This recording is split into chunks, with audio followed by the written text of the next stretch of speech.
En algún lugar a orillas del Bayoutés en Luisiana, existía un registro de plantación que fue destruido deliberadamente en 1859. Los documentos judiciales de Nueva Orleans hacen referencia a un juicio por asesinato que terminó abruptamente, con todas las transcripciones selladas por orden judicial.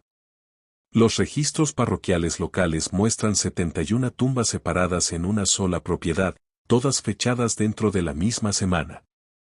Sin embargo, los certificados de defunción oficiales solo mencionan causas naturales. Durante más de un siglo y medio, un nombre ha sido susurrado en la oscuridad de los campos de caña de azúcar de Luisiana. Un nombre que representa tanto crueldad indescriptible como venganza impactante. Esta noche, estamos descubriendo lo que realmente ocurrió en la plantación Debo y por qué la verdad fue enterrada más profundo que cualquier tumba. Antes de continuar con la historia de Patience, Debo y la chica que destruyó todo lo que él construyó, quiero escucharte. Presiona el botón de suscribirse y deja un comentario diciendo de qué estado o ciudad nos escuchas. ¿Tienes el valor de escuchar lo que viene a continuación? Descubrámoslo juntos. La verdad comienza no con violencia, sino con una factura de venta. La parroquia de St. Landry se extendía por las fértiles tierras bajas de Luisiana como un mosaico de riqueza y sufrimiento. Para 1853, la región se había convertido en una de las zonas de producción de azúcar más rentables del sur. Con plantaciones a lo largo del Bayoutés, generando fortunas que rivalizaban con las de la nobleza europea, la ciudad de Opelousas servía como sede parroquial, una comunidad bulliciosa de aproximadamente 3.000 almas. Entre terratenientes, comerciantes, capataces y las personas esclavizadas que hacían posible su prosperidad. Entre los dueños de plantaciones, Patience Debo destacaba no por su riqueza, que era considerable, sino por su peculiar reputación. Un terrateniente de tercera generación cuya familia había llegado de Francia en la década de 1760, Patience, llamado así por un ancestro puritano de su madre. Había heredado la plantación Belhombre a los 28 años tras la muerte de su padre por fiebre amarilla. Ahora, a los 42 años, dirigía su operación de 300 acres de caña de azúcar con lo que los vecinos diplomáticamente llamaban estándares exigentes. La casa de la plantación Debo se elevaba 3 pisos sobre el barro de Luisiana, sus columnas blancas brillando bajo el sol subtropical. 73 personas esclavizadas trabajaban en la propiedad, en los campos, el ingenio azucarero, la casa y los diversos edificios que componían la compleja maquinaria de la vida en la plantación. La propiedad era rentable, produciendo casi 200 barriles de azúcar al año, suficiente para mantener la posición de Debo entre los terratenientes élite de la parroquia.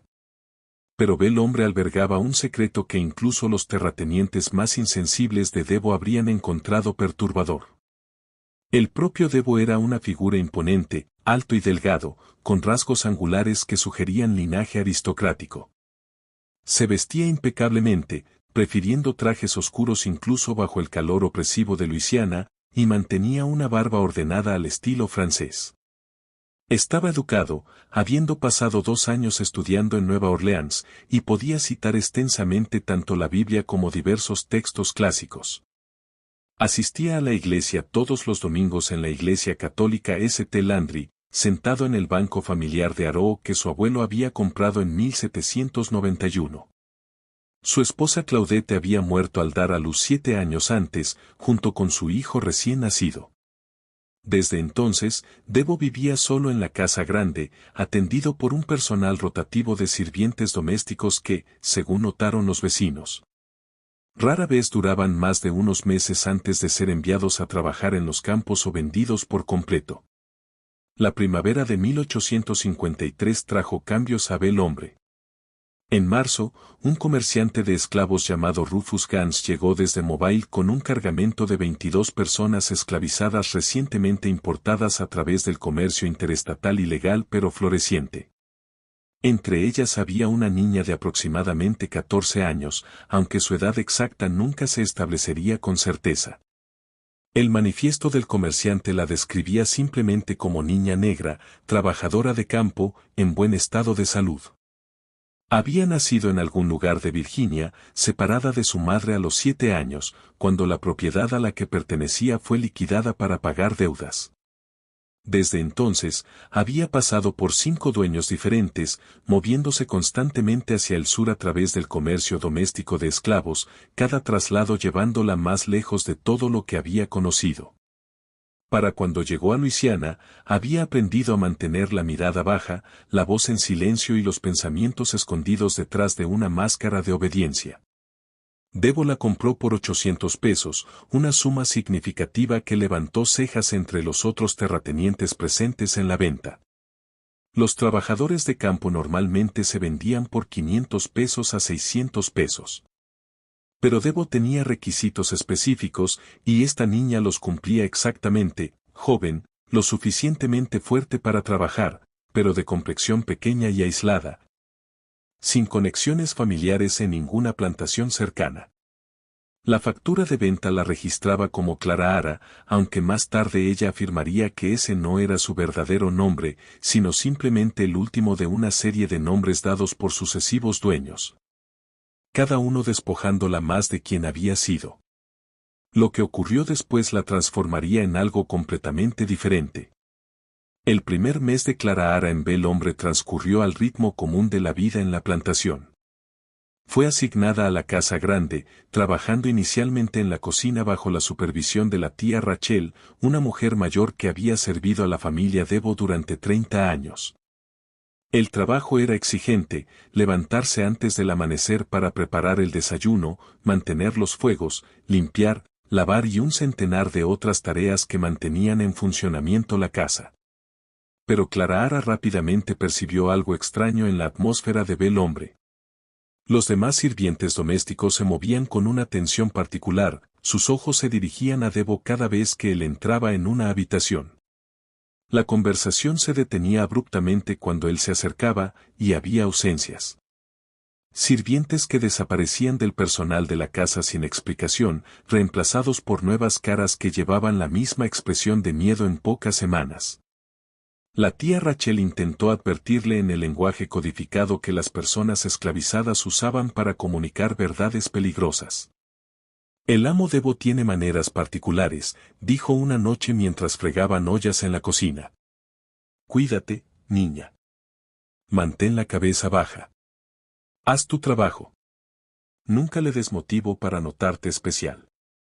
Pero ya era demasiado tarde. En una noche húmeda a fines de abril, Debo llamó a Clara a su despacho. La habitación olía a tabaco y cuero viejo, iluminada por lámparas de aceite que proyectaban sombras temblorosas sobre paredes forradas de libros. Debo estaba sentado detrás de un enorme escritorio de caoba importada, su rostro impasible mientras la observaba. «¿Sabes leer, verdad?», preguntó. La pregunta era peligrosa. La alfabetización entre las personas esclavizadas era ilegal en Luisiana, castigada con latigazos o peor. Clara mantuvo la vista fija en el suelo. «No, señor», murmuró, tratando de no mentir. Su voz permaneció calmada, casi conversacional. «Te vi mirando el periódico que dejé en el comedor. Tus ojos se movían sobre las palabras». El silencio se extendió entre ellos, pesado de amenaza. «Te hice una pregunta», continuó Debo. «¿Puedes leer?». La mente de Clara corría buscando respuestas posibles, calculando qué mentira podría salvarla. Pero algo en el tono de Debo sugería que él ya conocía la respuesta, que esto era algún tipo de prueba sin salida segura. «Sí, señor», admitió finalmente, su voz apenas audible. «La hija de mi primer amo me enseñó algo antes de que me vendieran». Debo terminó la frase por ella. Se recostó en su silla, entrelazando los dedos. Interesante. Muy interesante, de hecho. Lo que Clara Ara no sabía, no podía haber sabido, era que Patience Debo había estado buscando exactamente esta combinación de atributos. Necesitaba a alguien alfabetizado, aislado, alguien que pudiera moldearse a sus fines, alguien que no sería extrañado. Durante las semanas siguientes, los deberes de Clara Ara cambiaron. Fue asignada a limpiar las habitaciones privadas de Debo, organizar sus papeles y asistirlo con la correspondencia. El trabajo parecía casi más fácil que sus tareas anteriores, pero tenía un precio que se hacía evidente gradualmente a través de pequeñas degradaciones que se acumulaban como capas de sedimento. Debo comenzó a exigir su presencia en su despacho todas las noches, supuestamente para ayudar con papeleo. Pero las tareas se volvieron más extrañas. Dictaba pasajes de la Biblia para que ella los copiara repetidamente, revisando su caligrafía con ojos críticos. La interrogaba sobre las escrituras, castigando respuestas incorrectas con horas de estar inmóvil en esquinas, negándole comida o con pequeños castigos físicos que no dejaban marcas visibles. Un dedo torcido hacia atrás hasta que ella jadeaba, presión aplicada en los espacios blandos detrás de sus orejas, su agarre en el brazo justo lo suficiente para magullar sin romper la piel. Necesita ser corregida, decía con ese mismo tono calmado y conversacional. Estas son lecciones de obediencia, de sumisión a la autoridad correcta, ¿entiendes? Los otros sirvientes miraban con ojos cómplices y no decían nada. Ya habían visto esto antes. Sabían cómo terminaba. Para junio, la situación de Clara Ara se había deteriorado más allá de cualquier experiencia previa. Las lecciones de Debo se habían convertido en tortura sistemática, cuidadosamente calculada para maximizar el sufrimiento mientras dejaba mínima evidencia visible. Era metódico, casi científico en su enfoque, como si condujera un oscuro experimento sobre la resistencia humana. Mantenía diarios detallados, descubrió Clara, documentando sus métodos de entrenamiento con caligrafía prolija. Los vio una vez, abiertos sobre su escritorio. Páginas llenas de observaciones sobre umbrales de dolor, técnicas efectivas de castigo, métodos para romper la voluntad humana mientras se mantenía la capacidad física para trabajar. Se dio cuenta con horror de que no era la primera. Los diarios referían a otros sujetos numerados, sin nombre, con notas clínicas sobre sus respuestas a diversos tratamientos. El sujeto 7 duró 3 meses antes de ser transferido. El sujeto 9 mostró cumplimiento inicial prometedor, pero finalmente resultó inadecuado. El sujeto 12, la entrada más reciente antes de la llegada de Clara Ara, requirió eliminación tras un incidente que Debo describió solo como lamentable pero necesario. Clara Ara era el sujeto 13. El verano de 1853 se asentó sobre la parroquia de St. Landry como una manta sofocante.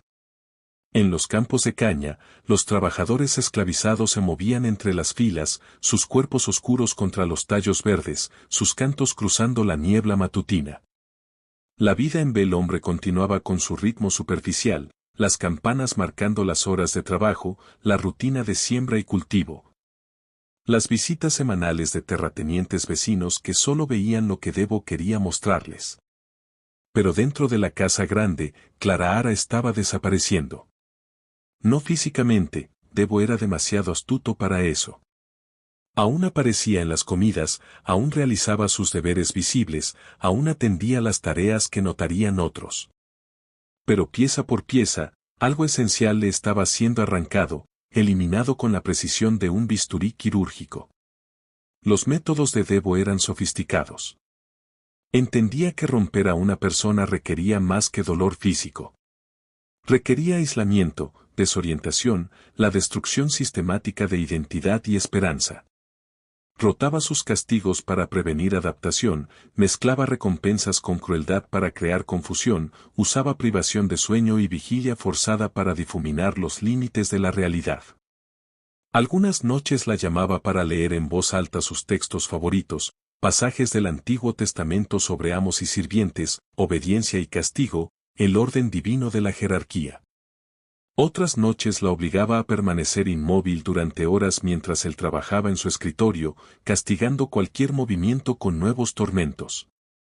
La privaba de comida, luego presentaba banquetes elaborados y la observaba comer mientras hacía preguntas diseñadas para humillarla. Le daba tareas imposibles de completar, luego castigaba los fracasos inevitables con crueldad metódica. A través de todo, él mantenía su fachada de respetabilidad. Los domingos asistía a los servicios de la iglesia, de pie para cantar himnos con su rica voz de barítono. Organizaba cenas donde entretenía a los terratenientes vecinos con discusiones sobre los precios del azúcar y desarrollos políticos. Era conocido como un hombre culto, quizás un poco reservado desde la muerte de su esposa, pero difícilmente digno de sospecha. Las otras personas esclavizadas en Bel Hombre lo sabían, por supuesto. Siempre lo sabían. Pero, ¿qué podían hacer? Hablar significaba la muerte, o algo peor. Ser vendidos a las brutales plantaciones de azúcar más al sur, donde la esperanza de vida se medía en años en lugar de décadas. Así que apartaban la mirada, susurraban oraciones y trataban de no pensar en los sonidos que a veces se escuchaban desde la casa grande a altas horas de la noche. La tía Rachel intentó intervenir una vez.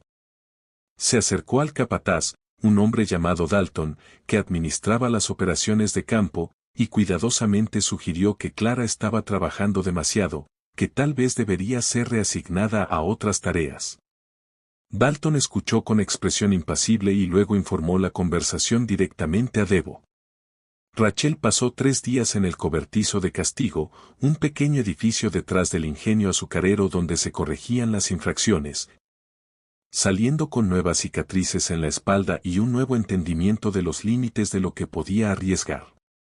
Nunca volvió a hablar de Clara Ara, aunque a veces Clara Ara encontraba pequeñas cosas dejadas para ella, un pedazo de pan de maíz envuelto en tela, un vaso de agua colocado donde lo encontraría. Pequeños gestos de solidaridad que implicaban un riesgo enorme. A medida que el verano daba paso al otoño, Clara Ara comenzó a cambiar de maneras que iban más allá de lo físico. Algo se estaba endureciendo dentro de ella, cristalizándose a través del calor de su sufrimiento en una forma que ni ella misma reconocía completamente. La máscara de obediencia permanecía, pero detrás de ella, algo más estaba creciendo. No esperanza, que Debo había destruido sistemáticamente, sino algo más frío y duradero, cálculo. Comenzó a estudiar a Debo de la misma manera que él la estudiaba a ella, aprendiendo sus patrones y hábitos, sus fortalezas y vulnerabilidades. Observaba que Díaz bebía en exceso del decantador de cristal en su despacho, como el alcohol lo volvía descuidado. Notó que llevaba la llave de sus habitaciones privadas en una cadena alrededor del cuello, pero que la retiraba antes de dormir. Aprendió la disposición de la casa con la precisión detallada de alguien que planifica una fuga, contando pasos en la oscuridad, memorizando la ubicación de tablas sueltas y bisagras que chirriaban. También comenzó a comprender la magnitud de lo que Debo había estado haciendo. A través de cuidadosa observación y fragmentos de conversaciones escuchadas, se dio cuenta de que ella estaba lejos de ser su primera víctima. En la última década, al menos una docena de personas esclavizadas, siempre jóvenes, siempre aisladas, siempre compradas a vendedores lejanos, habían pasado por sus manos y desaparecido. Algunas habían sido vendidas, con el espíritu roto. Otras habían muerto, sus muertes atribuidas a enfermedad o accidente. Una, la niña que la precedió solo 4 meses antes, fue encontrada ahogada en el bayú. Su muerte fue declarada suicidio a pesar de las circunstancias sospechosas. La verdad que Clara estaba descubriendo habría impactado incluso a los terratenientes más endurecidos de la parroquia de St. Landry. Si esta historia te resulta tan perturbadora como fascinante, presiona el botón de me gusta y deja un comentario con tus pensamientos. ¿Qué habrías hecho en la posición de Clara Ara? Descubramos juntos qué ocurrió después. Lo que Clara Ara aún no sabía era que Debo había comenzado a planear su eliminación. En su diario, había empezado a hacer anotaciones sobre su utilidad decreciente y el creciente riesgo de ser descubierta. Ya había contactado al comerciante Rufus Gans sobre posibles compradores en el profundo sur, lugares donde no se harían preguntas y no se llevarían registros. Clara tenía quizás 2 semanas antes de ser vendida o algo peor. Llegó octubre con su engañosa frescura, el brutal calor del verano dando paso a temperaturas que hacían el trabajo en el campo casi soportable. La caña de azúcar se erguía lista para la cosecha, y el hombre se preparaba para la temporada de molienda, el periodo más intenso y rentable del año en la plantación, cuando la caña sería cortada y procesada en azúcar crudo en una operación continua que consumiría la energía de todos durante semanas. El estado de ánimo de Debo había cambiado de maneras que Clara reconocía como peligrosas. Se había vuelto casi jovial, a veces tarareando mientras trabajaba en su escritorio. También se había vuelto menos meticuloso en sus tormentos, como si su atención se hubiera desplazado más allá de ella hacia algún prospecto futuro. Comprendió por qué cuando escuchó una conversación entre Debo y su capataz a principios de octubre, Gans estará aquí el día 20. Debo decía, necesito que prepares a la chica, que la arreglen, que esté presentable.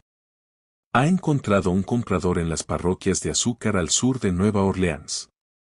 No son exigentes con su condición, pero quieren la mercancía intacta. La respuesta del capataz fue demasiado baja para oírla, pero la réplica de Debo fue clara: no te preocupes por los detalles. Solo asegúrate de que esté lista para el transporte. Después de eso, será problema de otro. El corazón de Clara latía con fuerza al absorber esta información. El 20 de octubre estaba a 12 días. 12 días hasta ser vendida a lo que todos sabían eran las condiciones más brutales de todo el sur. Las vastas plantaciones de azúcar donde las personas esclavizadas eran trabajadas hasta la muerte y reemplazadas como herramientas desgastadas, donde la esperanza de vida era de 3 a 5 años.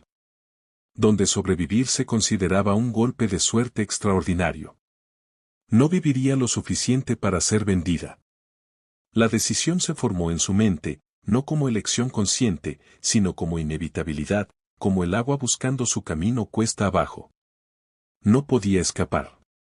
El sistema de patrullas era demasiado eficiente, la geografía demasiado hostil para fugitivos, especialmente una joven viajando sola.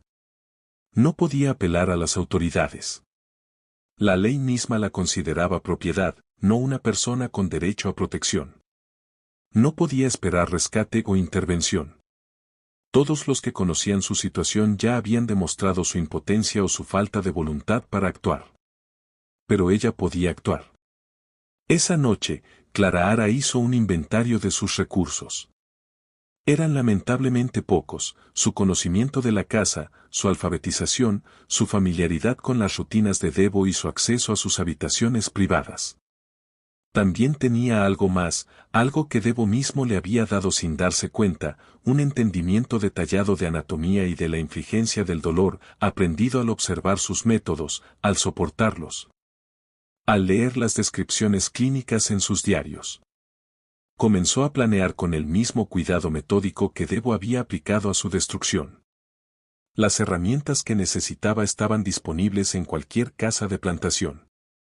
El ingenio azucarero tenía implementos afilados para cortar caña. La cocina contenía cuchillos de varios tamaños. La carpintería tenía sierras y hachas. Pero Clara entendía que su ventana de oportunidad se mediría en minutos, quizás segundos. Necesitaba algo inmediatamente accesible, algo que no despertara sospechas si lo llevaba, algo que pudiera servir a sus propósitos eficientemente. Lo encontró en el propio despacho de Debo.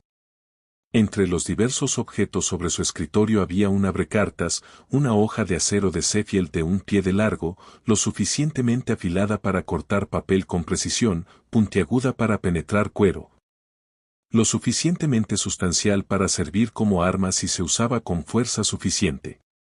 Debo lo usaba diariamente, dejándolo sobre su escritorio entre sus papeles, una herramienta tan ordinaria que su letalidad potencial era invisible.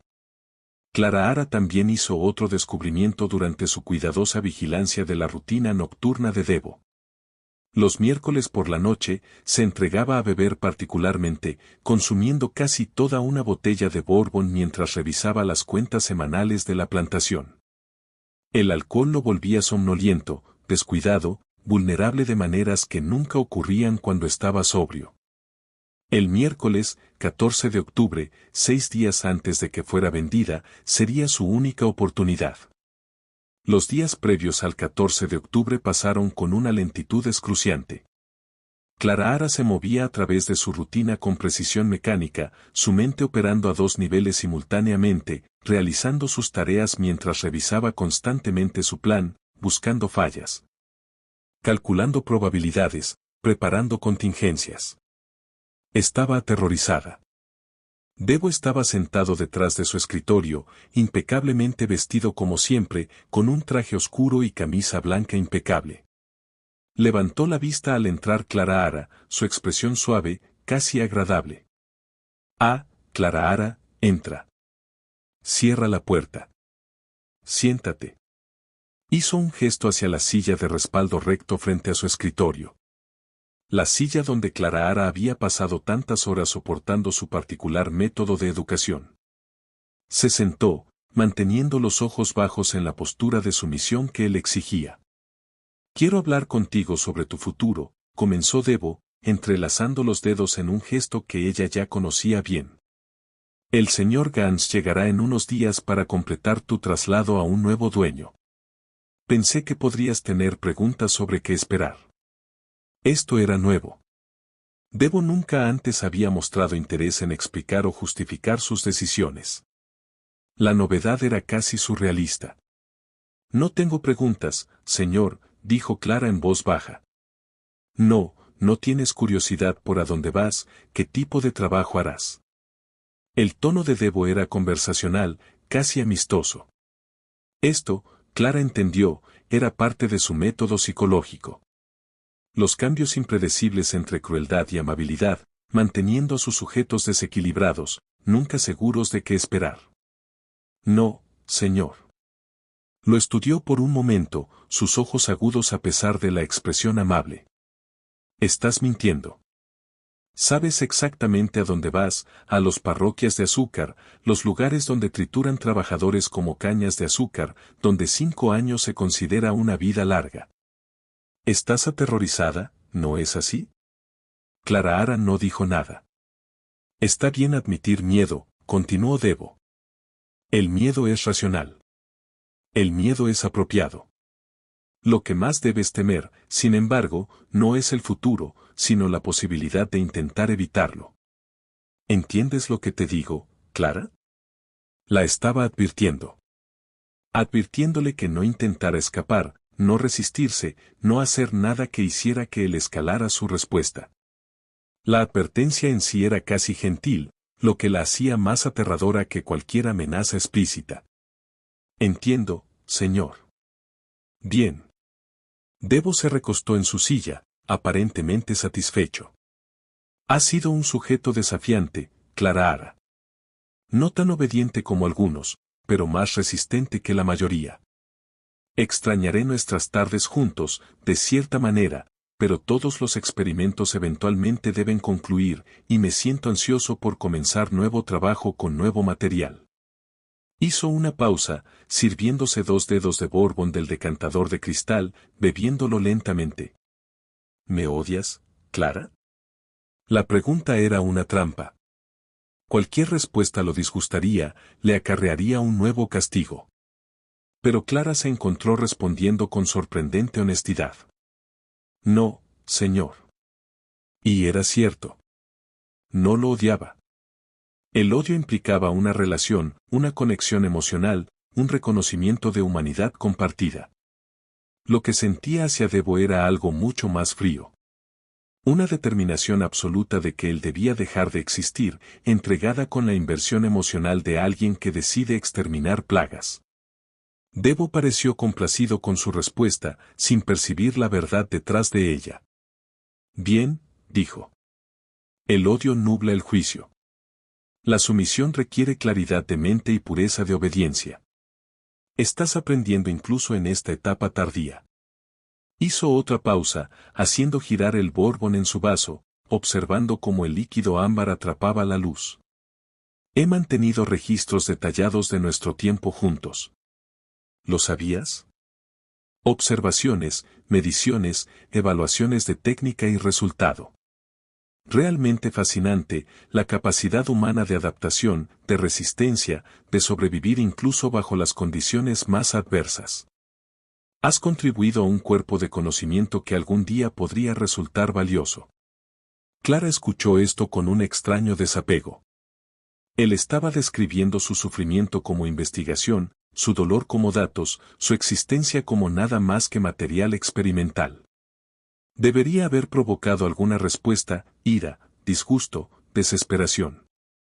Pero no sintió nada excepto la fría certeza de lo que sucedería mañana por la noche. «Puedes ir», dijo finalmente Debo, despidiéndola con un gesto de la mano. «Descansa. El señor Dalton querrá que estés presentable cuando llegue el señor Gans». Clara Ara se inclinó en la forma que él requería y salió del estudio. Caminó por el pasillo, bajó las escaleras, atravesó la casa hasta la cocina, moviéndose como un mecanismo tensado y contando hasta la liberación. La tía Rachel estaba sola en la cocina preparando verduras para la cena.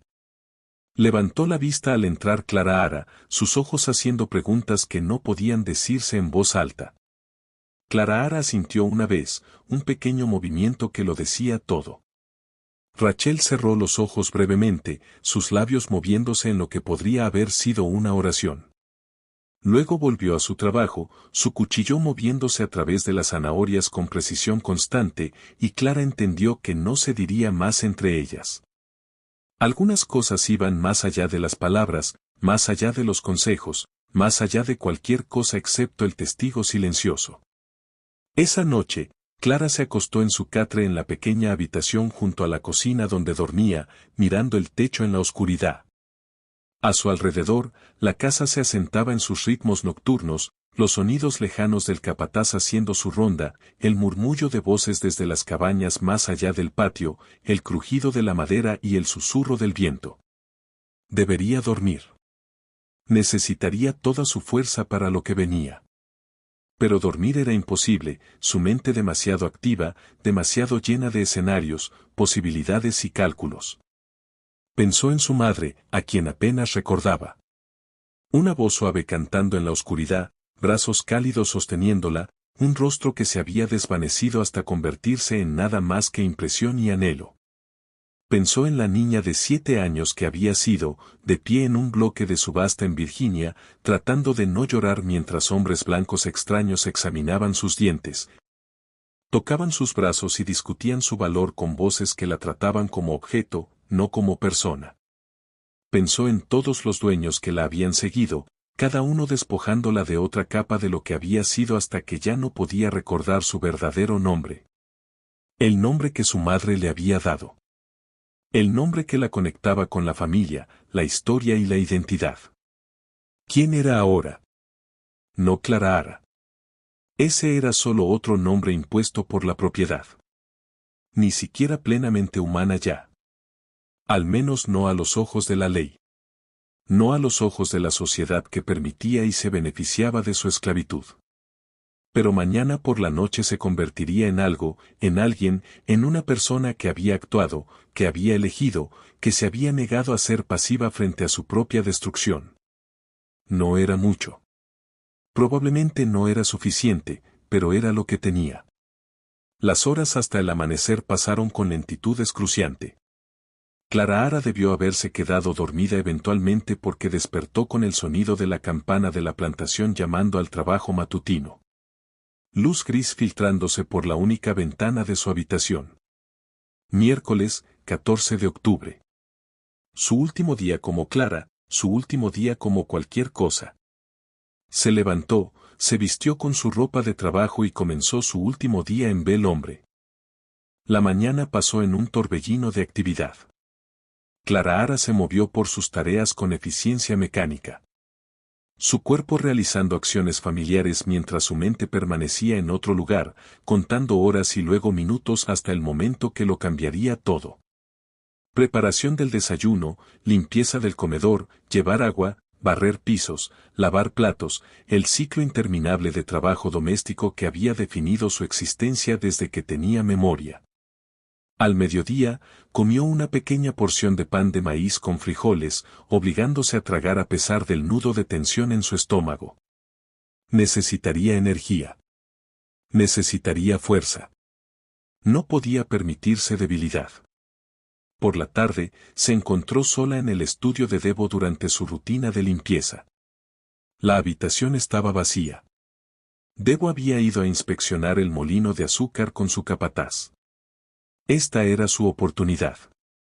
El sacapuntas de cartas yacía sobre su escritorio entre varios papeles y correspondencias, su hoja de acero Sheffield captando la luz de la tarde. Clara Ara había limpiado alrededor de él cientos de veces, había pulido su mango de latón, nunca lo había considerado más que otra pieza del mobiliario del cuarto. Ahora lo veía de otra manera. Veía su largo, un pie completo desde la punta hasta el mango. Veía su peso, lo bastante sólido para penetrar cuero o tela gruesa. Veía su filo, lo bastante afilado para cortar papel con precisión, lo bastante afilado para cortar carne si se usaba con fuerza. Lo tomó, probando su equilibrio, sintiendo cómo encajaba en su mano. Era más pesado de lo que esperaba, más sólido, más real. Ya no era una abstracción. Era un arma. Era la herramienta que convertiría la intención en acción. Su corazón golpeaba en su pecho mientras tomaba su decisión. No podía esperar hasta la noche para asegurarlo. Si Debo notaba su ausencia antes de entonces, todo se arruinaría. Pero llevarlo encima toda la tarde era riesgoso si la registraban por cualquier razón si lo descubrían. Tomó su decisión. Con cuidado, envolvió el abrecartas en un paño de limpieza y luego lo metió en el bolsillo profundo de su vestido de trabajo, acomodando la tela para que la forma no fuera obvia a simple vista. El peso tiraba de su bolsillo, un recordatorio constante de lo que venía, de lo que estaba a punto de convertirse. Terminó su limpieza, salió del estudio y se movió por el resto de la tarde con el abrecartas presionado contra su muslo a través de capas de tela, su presencia un peso secreto que solo ella conocía. Llegó la noche. El sol descendió hacia el horizonte, pintando el cielo con tonos de naranja y rojo que parecían casi obscenamente hermosos. Clara Ara ayudó a preparar la cena, sirvió a Debo su comida en el comedor, recogió los platos después, siguió su rutina mientras el cuchillo en su bolsillo esperaba, paciente y frío. A las 8, Debo se retiró a su estudio como acostumbraba los miércoles. A través de la puerta cerrada, Clara Ara podía escuchar los sonidos familiares, el tintinear del vaso mientras servía bourbon, el crujido de su silla, el roce de papeles mientras revisaba cuentas y correspondencia de la plantación. Ella esperó en el pasillo afuera, con la espalda contra la pared, una mano en el bolsillo envuelta alrededor del mango del abrecartas. Su corazón latía tan fuerte que estaba segura de que todos en la casa debían escucharlo, segura de que alguien la descubriría allí y exigiría saber qué estaba haciendo. Pero nadie vino. La casa estaba en silencio excepto por sonidos distantes de la cocina y los cuartos, los ruidos comunes de la noche en Bel Hombre. El tiempo pasó con una extraña elasticidad, segundos que se estiraban en minutos, minutos que se comprimían en instantes. Clara Ara se encontró en un estado de conciencia extraño, simultáneamente muy atenta a cada sensación y a la vez distante, como si se estuviera observando desde fuera de su propio cuerpo. A las 9 en punto, la voz de Deu llamó desde dentro. Clara, atiéndeme. Era el momento. Era el umbral. Una vez que lo cruzara, no habría marcha atrás, no habría forma de deshacerlo, no habría perdón. Todo lo que siguiera fluiría inevitablemente de lo que ocurriera en las próximas horas. Clara Ara inhaló, sintiendo el peso del abrecartas en su bolsillo por última vez. Luego abrió la puerta del estudio y entró. El estudio estaba cálido, iluminado por 2 lámparas de aceite que proyectaban sombras temblorosas sobre las paredes llenas de libros. Dir estaba sentado detrás de su enorme escritorio de caoba, su rostro ligeramente sonrojado por el bourbon que había estado bebiendo. La botella a su lado estaba más de la mitad vacía. Había consumido más de lo usual esa noche, exactamente como Clara Ara había esperado. Sus movimientos cuando le indicó que cerrara la puerta eran un poco menos precisos de lo normal, sus ojos algo desenfocados. Estaba borracho o casi, vulnerable de maneras en que nunca lo estaba sobrio. Su guardia baja, sus reflejos lentos, su juicio nublado. Ven aquí, ordenó, señalando el lugar junto a su escritorio donde Clara había estado tantas veces antes. Clara avanzó, su mano derecha aún en su bolsillo, los dedos envueltos alrededor del mango del abrecartas. Todo parecía ralentizarse, cada segundo estirándose en eternidad. Podía ver motas de polvo flotando en la luz de la lámpara. Podía oír su propia respiración, su propio corazón, el crujido de las tablas bajo sus pies. Podía oler el bourbon en el aliento de Debo, el humo de tabaco que impregnaba su ropa, el leve aroma de cuero y papel viejo que llenaba el estudio. El tiempo parecía comprimirse y expandirse a la vez. En su visión periférica, veía el decantador de cristal en el escritorio de Debo, la luz refractándose a través del líquido ámbar. Veía los libros de cuentas apilados en la esquina del escritorio, cada uno registrando transacciones que reducían seres humanos a columnas de números y márgenes de ganancia. Veía las manos de Debo, las manos que habían infligido tanto sufrimiento calculado, descansando sobre la superficie del escritorio, los dedos golpeando distraídamente la madera pulida. He estado revisando mis notas sobre tu progreso, decía Debo, con las palabras ligeramente arrastradas. Realmente notable. Tu capacidad de resistencia, tu habilidad para adaptarte a circunstancias difíciles. Es casi una lástima que nuestro trabajo juntos deba terminar. Pero como dije, todos los experimentos deben concluir eventualmente. Alzó su vaso de bourbon, lo llevó a los labios y bebió profundamente. Su atención se desvió por un momento, su cuello expuesto sobre el cuello de la camisa, la luz de la lámpara proyectando sombras en la hendidura de su garganta. Clara actuó. Sacó el abrecartas de su bolsillo en un solo movimiento y lo lanzó hacia el cuello de Debo con toda la fuerza que pudo reunir. Pero sus manos temblaban, ya fuera por miedo o adrenalina o la enorme magnitud de lo que intentaba, y su puntería no fue perfecta. La hoja golpeó su hombro en lugar del cuello, penetrando varias pulgadas en carne y músculo, chocando con hueso con una sensación que viajó por el mango hasta la mano de Clara. Debo rugió de dolor y sorpresa, levantándose con tal fuerza que su silla cayó hacia atrás, golpeando la estantería detrás de él. Su mano intentó aferrar el mango del cuchillo sobresaliendo de su hombro, queriendo arrancarlo, su rostro torciéndose con rabia y desconcierto. Tú, jadeó, con la voz estrangulada. ¿Te atreves? Pero Clara no lo dejó terminar. 6 meses de sufrimiento acumulado, 6 meses de tortura sistemática, 6 meses de sumisión impotente, estallaron en ella en una furia de acción. Se lanzó sobre él, sus puños golpeando su rostro, su peso, aunque ligero, lo desequilibró.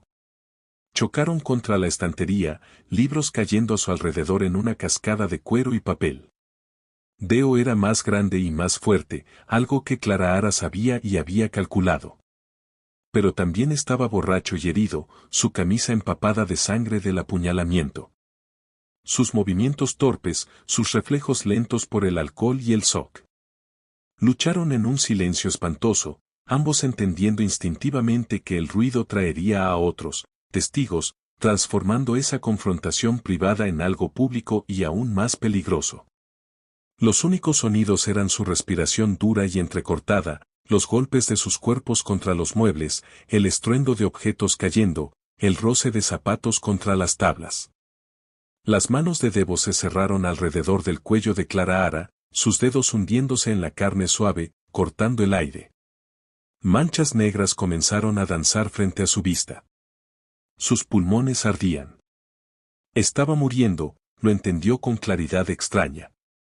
Él la estaba matando.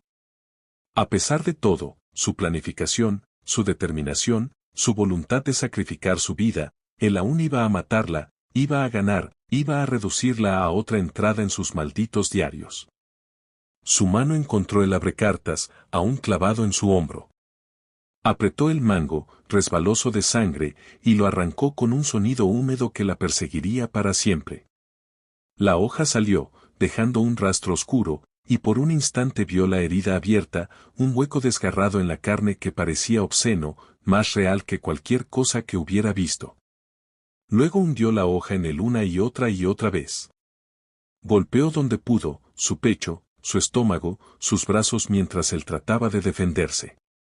Cada golpe impulsado por 6 meses de tortura, por la memoria de cada muchacha que había sufrido antes, por el conocimiento de que la supervivencia exigía compromiso absoluto, que las medias tintas significaban su muerte y la supervivencia de él y la continuación de todo lo que él representaba. El agarre de Deo en su cuello se debilitó. Cayó hacia atrás, golpeando su cabeza contra la esquina del escritorio con un sonido húmedo, pesado, que Clara Ara nunca podría olvidar. Se desplomó en el piso, la sangre extendiéndose bajo él en un charco oscuro que brillaba como aceite bajo la luz de la lámpara. Permaneció allí, sangrando de múltiples heridas, respirando débilmente, sus ojos abiertos con shock, dolor y algo que tal vez era miedo, miedo real, quizás por primera vez en su vida cruel y privilegiada. Clara Ara se quedó sobre él, el abrecartas ensangrentado aún en su mano, su pecho subiendo y bajando, su mente extrañamente tranquila. Este era el momento. Esta era la decisión. Podía huir ahora, correr en la oscuridad y esperar escapar, aunque escapar era casi imposible para una mujer esclavizada en Luisiana, aunque seguramente la atraparían y matarían en días. O podía terminar lo que había empezado. Miró a Deerra, lo miró de verdad. Este hombre que la había comprado como ganado, que había destruido su humanidad pieza por pieza, que había documentado su crueldad con letra ordenada como si fuera ciencia y no sadismo. Este hombre que había hecho lo mismo al menos a una docena antes, que sin duda lo haría otra vez a quien viniera después si sobrevivía esta noche. Y algo más operaba en Clara Ara ahora, algo más allá de la supervivencia o de la venganza, una furia metódica que exigía conclusión, que demandaba que cada gota de sufrimiento fuera pagada. Que insistía en una forma específica y terrible de justicia. Miró las herramientas disponibles en el estudio, el abrecartas aún en su mano, su hoja oscura de sangre, un pesado candelabro de latón, un atizador junto a la chimenea. Varios objetos comunes que podían convertirse en instrumentos extraordinarios.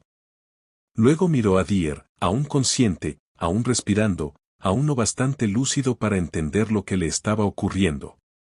Sus ojos se encontraron con los de ella y en ellos vio algo que nunca había visto. Miedo. Miedo real, desesperado, impotente. Tú estudiabas el dolor, escuchó decirse a sí misma, su voz extraña en sus propios oídos. Lo documentabas. Lo tratabas como ciencia. Escribías sobre umbrales y tolerancias y puntos de quiebre. Ahora vas a aprender todo lo que me enseñaste. Lo que siguió conmocionaría incluso a los más curtidos observadores de la violencia en las plantaciones, crearía una leyenda que persistiría por generaciones. Transformaría a Clara Ara de víctima en algo completamente distinto, algo que representaba tanto las profundidades absolutas de la crueldad humana como los límites absolutos de la resistencia humana. Clara Ara tomó una decisión en ese momento.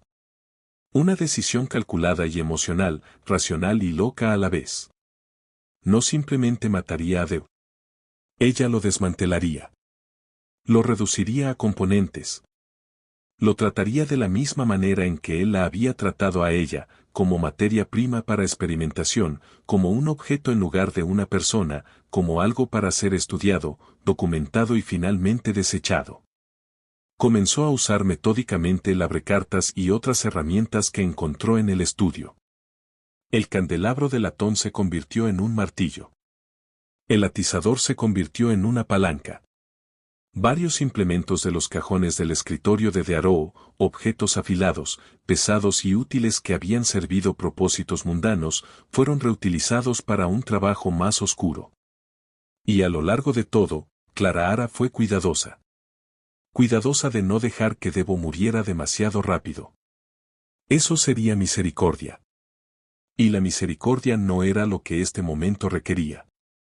Cuidadosa de trabajar en silencio, metiendo paños en su boca para amortiguar los sonidos, consciente de que los demás esclavizados en los cuartos más allá de la casa no debían verse implicados en lo que estaba ocurriendo. Esta era su acción, su elección, su responsabilidad únicamente. También fue cuidadosa de aplicar las lecciones que había aprendido. 6 meses de tortura sistemática le habían enseñado anatomía a través del sufrimiento. Sabía qué dolía y cuánto. Sabía la diferencia entre un daño que mataba rápidamente y un daño que perduraba. Sabía qué partes del cuerpo eran más sensibles al dolor y cuáles esenciales para la vida. Aplicó este conocimiento con precisión científica. Pasaron horas. Las lámparas de aceite se consumían y Clara las rellenaba del reserva que Debo guardaba en un gabinete. La acción mundana se volvía surrealista en el contexto de lo que estaba haciendo. La noche se profundizó fuera de las ventanas del estudio, la casa a su alrededor silenciosa excepto por los sonidos distantes de grillos y aves nocturnas y el ocasional crujido de la madera asentándose. Y a lo largo de todo, Clara Ara trabajó con la paciencia metódica de alguien completando una tarea esencial, desmantelando al hombre que había intentado desmantelarla, pieza por pieza.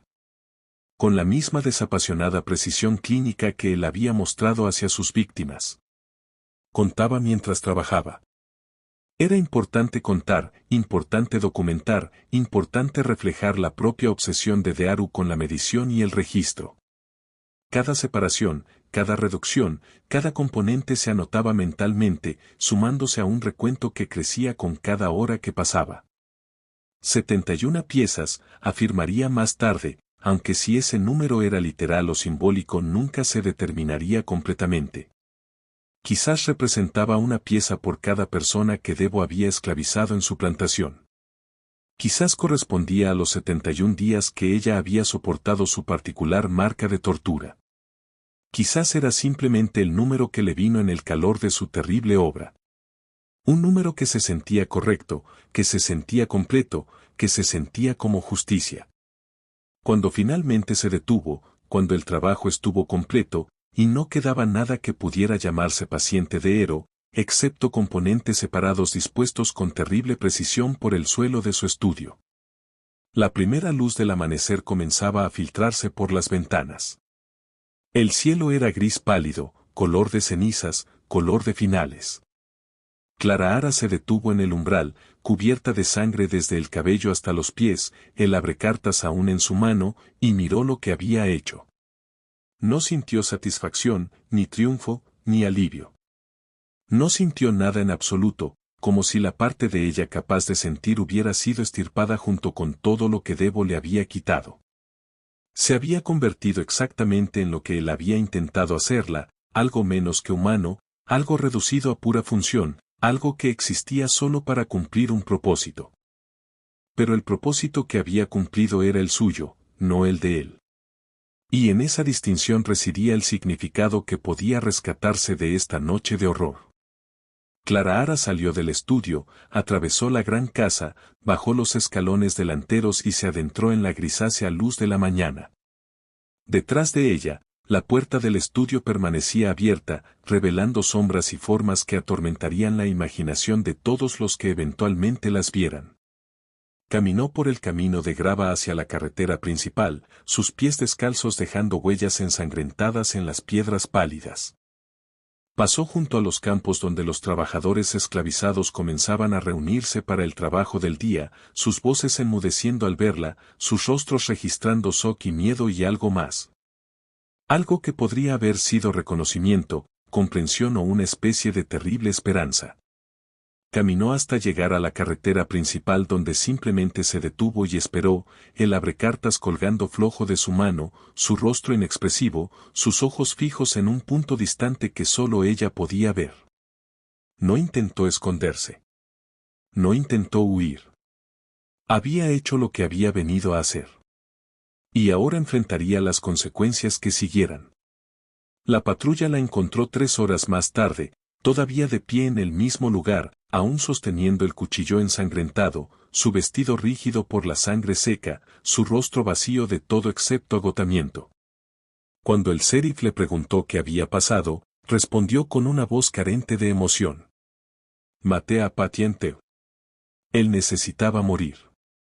No me arrepiento de nada salvo de que solo puedo matarlo una vez. Oh, el descubrimiento de los restos de Patient Tew desató el caos en toda la parroquia de St. Landry. Cuando el capataz Dalton entró al estudio al amanecer para revisar las asignaciones del día, encontrando la puerta abierta, el silencio dentro más terrible que cualquier sonido. Descubrió una escena que lo atormentaría por el resto de su vida. Sus gritos hicieron correr a los otros sirvientes de la casa.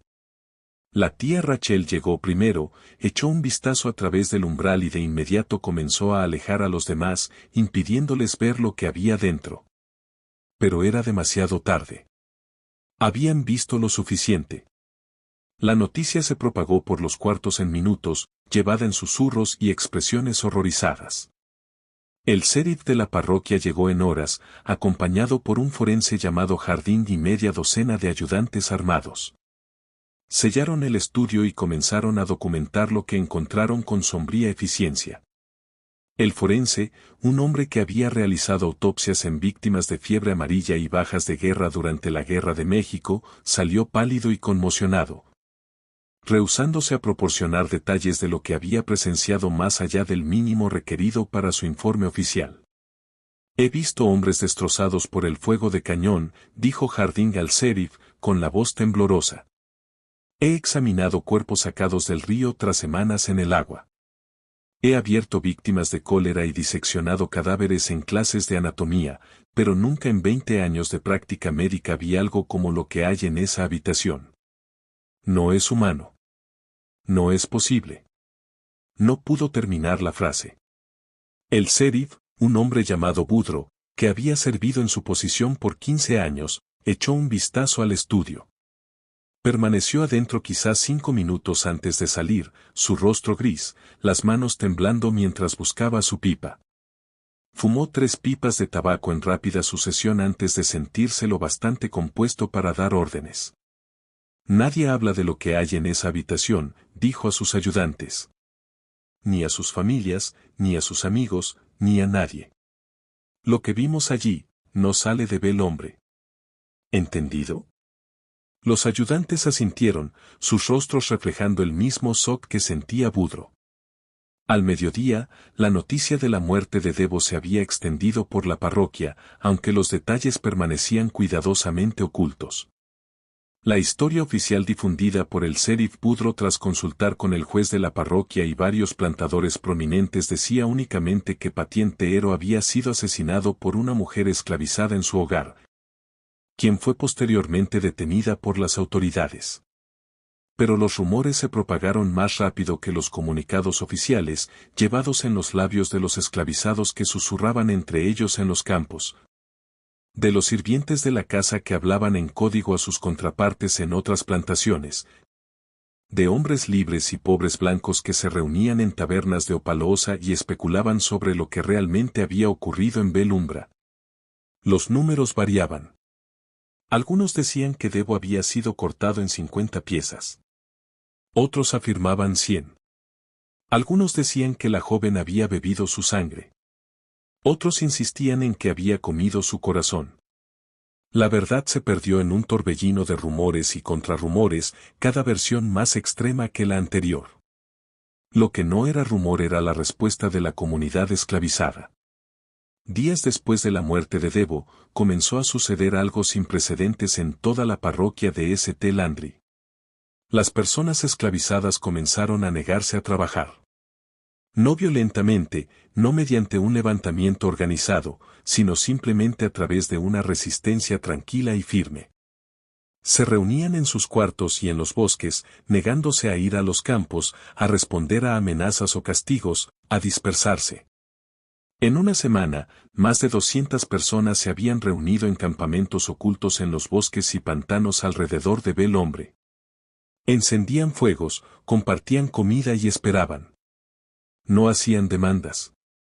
No emitían manifiestos. Simplemente existían en un estado de negativa colectiva. Y su mera presencia provocaba olas de terror entre la clase de plantadores. Era lo más cercano a una resistencia organizada que Luisiana había visto desde la insurrección de la costa alemana de 1811. Y aterrorizaba a la población blanca. Se duplicaron los patrullajes, luego se triplicaron. Se convocaron unidades de milicia. Plantadores armados recorrían los caminos entre plantaciones, buscando señales de nueva insurrección. Pero los esclavizados reunidos permanecieron pacíficos. No cometieron violencia. No amenazaron a nadie. Simplemente se negaron a trabajar hasta que la chica Clara, o como fuera su nombre, recibiera lo que llamaban justicia. El problema desde la perspectiva del sistema legal de Luisiana era que significaba exactamente eso. Según el Código Negro del Estado, los esclavizados que asesinaran a sus amos debían ser ejecutados rápida y públicamente, sus muertes sirviendo de advertencia para prevenir más insurrecciones. Pero las circunstancias de este caso presentaban complicaciones inusuales que hacían imposible seguir los procedimientos habituales. Primero, estaba el asunto del estudio de Dearo. Cuando las autoridades lo registraron a fondo, descubrieron sus diarios, registros detallados de tortura sistemática durante más de una década, descripciones de métodos y resultados. Notas clínicas sobre víctimas anteriores. Los documentos eran tan perturbadores que el juez a cargo del caso de Clara Ara, un hombre llamado Broussard, quien había servido en el tribunal por 20 años, ordenó que se sellaran inmediatamente. No pueden hacerse públicos, dijo Broussard al sheriff y al fiscal de la parroquia en una reunión cerrada. Si se corre la voz sobre lo que hacía Debo, provocará reacciones que no podemos controlar. La población esclavizada lo usará como justificación para la violencia. Los periódicos abolicionistas del norte lo aprovecharán como propaganda. Todo nuestro orden social podría ponerse en cuestión. Pero los diarios proporcionan contexto sobre lo que hizo la chica, argumentó el fiscal. Explican. No explican nada, interrumpió Broussard. Son los delirios de una mente perturbada y nunca verán la luz del día. Séllelos. Guárdenlos. No deben referenciarse en ningún procedimiento judicial. ¿Está claro?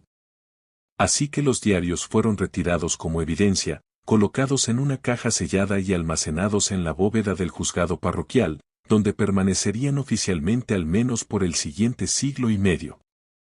Segundo, estaba la cuestión de cómo Clara había logrado lo que hizo. La evidencia física sugería un asalto sostenido durante horas, requiriendo fuerza y determinación que parecía implausible para alguien de su tamaño y condición. Los expertos médicos traídos a examinar el estudio estaban desconcertados por la precisión de lo hecho, el aparente conocimiento anatómico requerido, la pura resistencia física necesaria para completar tal obra. No es posible, insistió un doctor. Una chica de su tamaño y fuerza simplemente no podría haber hecho esto sola. Debió de haber otros involucrados, varios atacantes trabajando juntos. Pero Clara Ara, cuando fue interrogada, sostuvo que había actuado sola.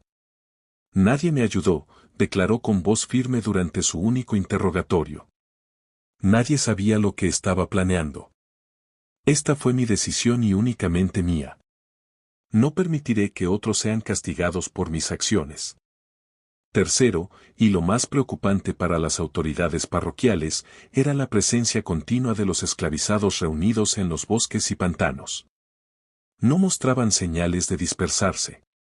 Si acaso, sus números aumentaban a medida que la noticia se difundía a parroquias vecinas, y aunque permanecían pacíficos, su mera existencia representaba un desafío a la autoridad que no podía permitirse. El juicio se llevó a cabo casi en total secreto. La sala de audiencias estaba cerrada al público. No se permitió la presencia de periodistas. No se elaboró ninguna transcripción del procedimiento. Clara Ara estuvo representada por un abogado designado por el tribunal llamado Ebert, un joven letrado que habló quizás 50 palabras en su defensa, la mayoría formalidades procesales. La fiscalía presentó su caso en menos de una hora. Debo estaba muerto. Clara Ara había confesado haberlo matado. La evidencia era abrumadora. La ley era clara. El veredicto debía ser la muerte, ejecutada públicamente como advertencia para otros. Pero el juez Broussard se enfrentaba a una situación imposible. Ejecutar a Clara Ara provocaría que los esclavizados reunidos recurrieran a la violencia. No tenía dudas de ello. La parroquia no contaba con suficientes fuerzas para controlar un levantamiento de tal escala. Personas morirían. Propiedades serían destruidas. Todo el orden social de la región estaría en peligro. Por otro lado, no ejecutarla sería visto como debilidad, sugeriría que los esclavizados podían asesinar a sus amos e impunemente escapar, fomentando más resistencia y rebelión. Broussard suspendió el juicio sin emitir veredicto, alegando necesitar tiempo para considerar las complejidades legales del caso. En realidad, pasó los siguientes 3 días en frenéticas consultas con el gobernador, con plantadores prominentes y con comandantes de la milicia, tratando de encontrar una solución que satisficiera las demandas de ley y orden sin desencadenar la violencia que todos temían. La solución, cuando llegó, fue típicamente sureña en su combinación de pragmatismo y deshonestidad. El 28 de octubre de 1853, el sheriff Boudreaux emitió un breve comunicado. El asunto de la muerte de Patien Teero ha sido resuelto a satisfacción del tribunal y de acuerdo con las leyes de Luisiana. Se ha hecho justicia. Todos los esclavizados deben regresar a sus plantaciones y reanudar sus labores habituales. Cualquiera que se niegue será considerado en rebelión y se actuará en consecuencia. No se proporcionaron más detalles. No se anunció veredicto. No se registró ejecución. Clara Ara desapareció de los registros oficiales a partir de esa fecha. No aparece venta alguna en ningún registro parroquial. Su nombre simplemente deja de aparecer en cualquier documentación. Los esclavizados reunidos, tras varios días más de tensa espera, se dispersaron gradualmente y regresaron a sus plantaciones. No ocurrió violencia. No se realizaron arrestos. La vida en la parroquia de St. Landry lentamente volvió a sus ritmos normales, aunque una corriente subterránea de tensión persistió durante años. Lo que realmente ocurrió con Clara Ara se convirtió en tema de interminable especulación y rumor. Algunos afirmaban que había sido vendida a una plantación en Texas, su identidad oculta para evitar que se convirtiera en mártir. Otros insistían en que había sido ejecutada discretamente y enterrada en una tumba sin marcar en el bosque detrás de Bel Hombre. Algunos susurraban que había sido ayudada a escapar por abolicionistas, trasladada hacia el norte a través del ferrocarril subterráneo hasta la Libertad en Canadá. Incluso existía un rumor persistente, nunca confirmado pero tampoco completamente desmentido, de que el juez Broussard había hecho un trato con ciertos intereses poderosos. Que Clara Ara había sido comprada por agentes de abolicionistas del norte, que se había intercambiado dinero, que había sido transportada fuera de Luisiana bajo la oscuridad para vivir sus días en libertad, lejos de los escenarios de su crimen. La verdad, como tantas otras cosas sobre este caso, fue deliberadamente oscurecida, escondida tras capas de silencio oficial y mitificación no oficial. Lo que se sabe es esto: la plantación Bel Hombre fue vendida en subasta en diciembre de 1853, adquirida por un consorcio de plantadores que dividieron la propiedad entre sí. La casa principal fue demolida la primavera siguiente. Sus materiales fueron recuperados o quemados. El sitio quedó vacío. En 5 años, el bosque de Luisiana comenzó a reclamar la tierra, enredaderas y maleza cubriendo lo que alguna vez fueron jardines cuidados y campos cultivados. Las 71 fosas mencionadas en los registros parroquiales descubiertas por trabajadores al limpiar los terrenos tras la subasta nunca fueron explicadas adecuadamente. Los documentos oficiales afirmaban que contenían víctimas de un brote de fiebre amarilla. Aunque ninguna epidemia de ese tipo se registró en St. Landry durante 1853 o 1854. Las fosas eran poco profundas, excavadas apresuradamente, sin ataúdes ni marcas. Historiadores locales que investigaron el asunto posteriormente no encontraron certificados de defunción, nombres ni explicación sobre por qué tantas personas habrían sido enterradas en la misma propiedad en la misma semana. Algunos especulaban que no eran tumbas en absoluto, sino agujeros excavados por las autoridades en busca de pruebas, aunque nunca se aclaró de qué. Otros creían que representaban algo más simbólico, quizás 71 sitios separados donde se enterraron partes de Debo, cada pieza inhumada individualmente como un sombrío memorial de la venganza metódica de Clara. O quizás marcaban el número de personas que Debo había torturado y asesinado a lo largo de años de crueldad sistemática. Víctimas cuyas muertes fueron disfrazadas como enfermedad, accidente o simplemente borradas de los registros.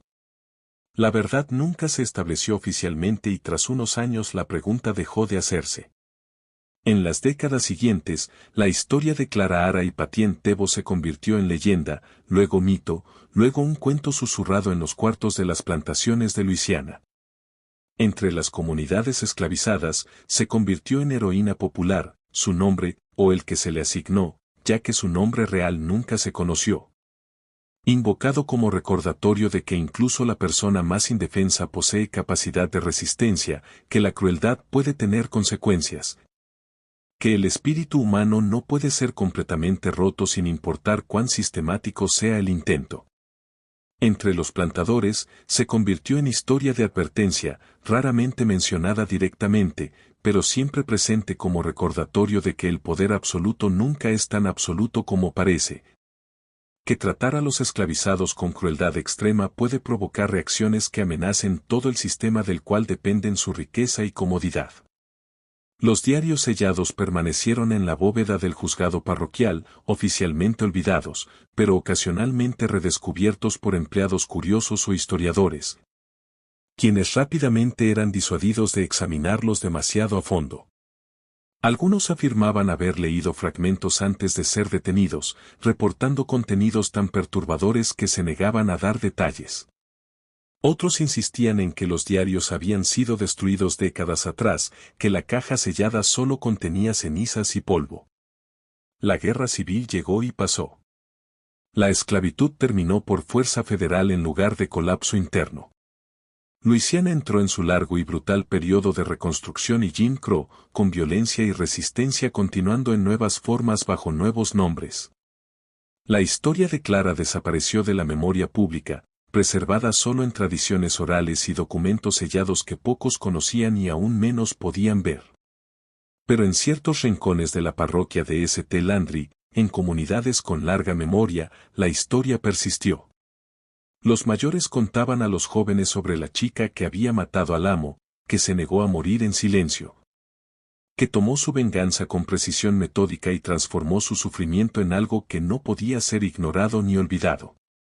Si vivió o murió, si alcanzó la libertad o permaneció en esclavitud hasta la emancipación, si recuperó su verdadero nombre o permaneció como Clara para siempre, estas preguntas nunca se respondieron con certeza.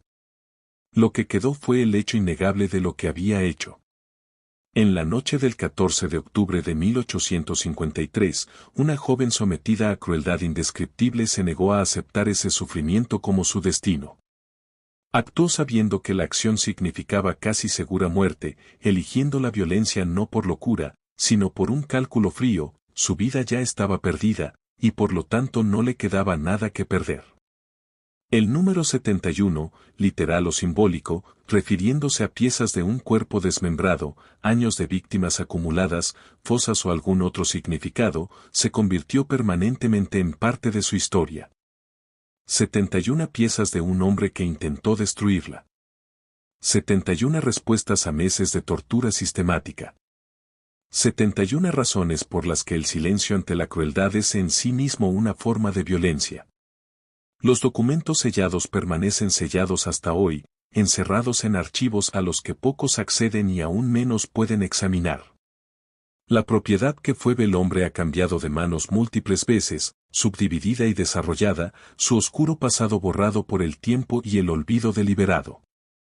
Los residentes modernos del área, si conocen el nombre, lo asocian vagamente con algo malo ocurrido hace mucho tiempo. Los detalles se perdieron en generaciones de silencio.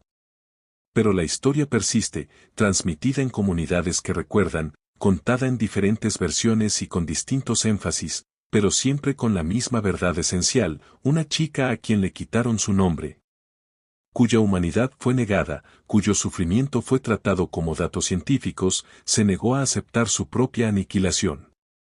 Atacó con terrible precisión, pagando el precio que esa acción requería, convirtiéndose en el proceso en algo más que víctima, algo más que esclava, algo que resistía la categorización fácil o narrativas históricas cómodas. Se convirtió finalmente en alguien que actuó, que eligió, que se negó a ser borrada. Y en un sistema construido enteramente sobre la negación de tal agencia, eso por sí solo fue revolucionario.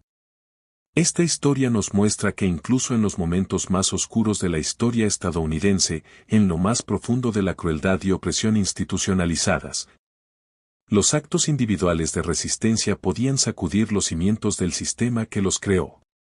El número 71 hectáreas resonado a través de la historia como recordatorio de lo que ocurre cuando los seres humanos son llevados más allá de su resistencia. Cuando la única opción que queda es entre la destrucción pasiva y la resistencia activa. ¿Qué opinas de esta historia? ¿Crees que Clara Ara estaba justificada en lo que hizo? ¿Piensas que sobrevivió o fue este su último acto? ¿Habrías tomado la misma decisión en su lugar? Comparte tus comentarios y reflexiones. Si disfrutaste este oscuro capítulo de la historia oculta de Luisiana, suscríbete. Activa la campana de notificaciones para no perderte ninguna historia y comparte este video con alguien que aprecie misterios históricos que nos desafían a enfrentar verdades incómodas. El pasado está lleno de historias deliberadamente enterradas, historias que merecen ser contadas. Gracias por escuchar y nos vemos en el próximo video.